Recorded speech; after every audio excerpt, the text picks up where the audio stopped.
नाज़रीन, हतार industrial estate से हमारे नुमाइंदे सैयद जवाद हुसैन शाह इस वक्त हमारे साथ मौजूद हैं। हतार इंडस्ट्रियल एस्टेट की मुकम्मल फ़िज़ा आलूदा हो चुकी है। आसमान पर धुएँ के बादल छा चुके हैं। फैक्ट्री के चिमनी से निकलने वाले धुएँ ने पूरे इलाके को अपनी लपेट में ले रखा है।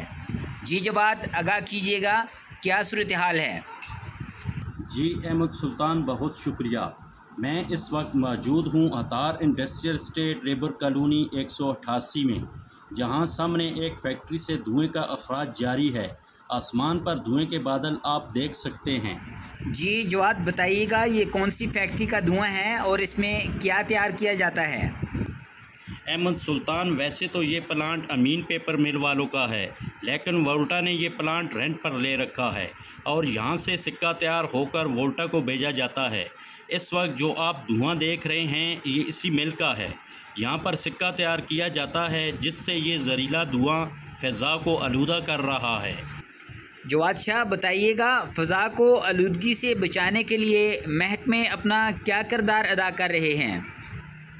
देखें, इस वक्त हतार इंडस्ट्रियल एस्टेट में आई रोज़ महकमा एनवायरनमेंट के अलावा मुख्तलिफ अफसरान आते जाते रहते हैं, लेकिन कोई खातिर खा नताइज सामने नहीं आए। छोटे कारखानेदारों पर तो भारी जुर्माने करके पैसे वसूल किए जाते हैं, लेकिन बड़े कारखानेदार सिर्फ मंथली बेस पर काम करते हैं। महकमों की ज़िम्मेदारी है कि इन चीज़ों के ख़िलाफ़ एक्शन लिया जाए ताकि अवाम को आलूदा फ़ज़ा से बचाया जा सके। जी सैयद जवाद हुसैन शाह, बहुत शुक्रिया।